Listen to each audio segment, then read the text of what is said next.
Ariyera umutima wahise umurya, abura amahoro, atangira kwivugisha. Iyo nshuti ye yitwaga Ange iramubaza ati none se ugenze ute, uramuzi se? Nta gahinda kenshi aramusubiza ati ari twarigana, niwe wajyaga tubera uwa mbere muri class. Gusa ikibabaje cyane, niwe musore twiganye segonderi wagerageje kuntereta, gusa namuteye indobo imeze nk'iy'amadayimoni, igizwe n'amagambo ashengura umutima. Ndangiza nanikina mubwira ko mu kigo cyose nta musore urimo wantereta.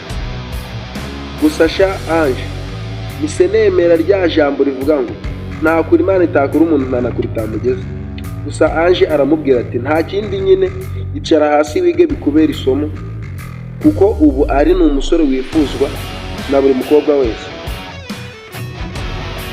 Hagati aho Ariyera yakomeje gushaka uburyo yahorana Ari biranga. Hashize igihe kinini Ariyera aza kubona akazi ko kujya gukora kuri bya bitaro Ari ahagarariye. Gusa Ariyera yagiye kujya ku kazi Ari abizi, kuko yari asigaye avugana na Ange akamuha amakuru. Igihe cyarageze Ariyera ajya ku kazi. Ageze kuri gate security aramuyobora amubwira ati banza ujye ku biro bya diregiteri w'ibitaro. Ariyera yagiye afite umutima uhagaze, arakomanga. Ahageze bamuha kare, arinjira abona umuntu uri mu biro, koko ni Ari.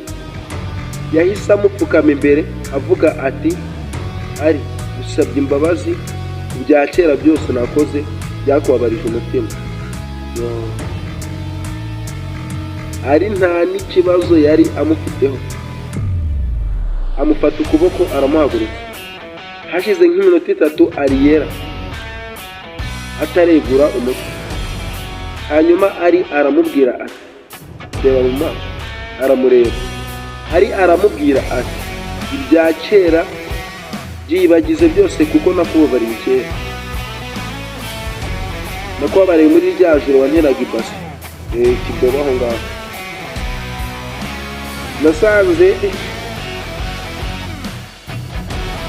kuko koko nasanze nari nkoze ibintu bidashoboka, nari ngiye ku rwego ntariho.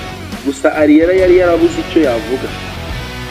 Ari aramubwira ati tinyuka tuganire.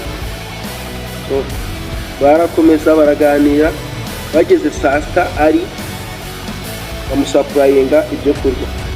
Ahita avuga ati genda uzanire iyi nshuti yanjye ya chocolate nini na yogurt. Impamvu Ari yakoze ibyo nuko ari byo Ariyera yakundaga kugura kuri kantine igihe bari bakiri ku ishuri. Bamaze kwiyakira barakomeza baraganira. Basoje Ari abwira Ariyera ati buri munsi nugisoza akazi ujye umpamagara ucyure. Yari afite imodoka. Ibyo birangiye Ariyera arataha. Bukeye Ariyera aza ku kazi, abanza kujya gusuhuza Ari. Nimugoroba akazi gasoje aramucyura mu modoka. Bakomeza kugenda baganira, iminsi ikomeza kugenda ishira indiza. Umunsi umwe Ari amucyuye aramubwira ati mbabarire kuba naragerageje gukina n'amarangamutima yawe, ariko nkurikije uko ndi kwiyumva umubiri wanze pe, ndi kubona ugomba kumbabarira bwa kabiri, kuko amateka agiye kwisubiramo. Nagiraga ngo nkubwire ko n'ubundi ngukunda nka kera.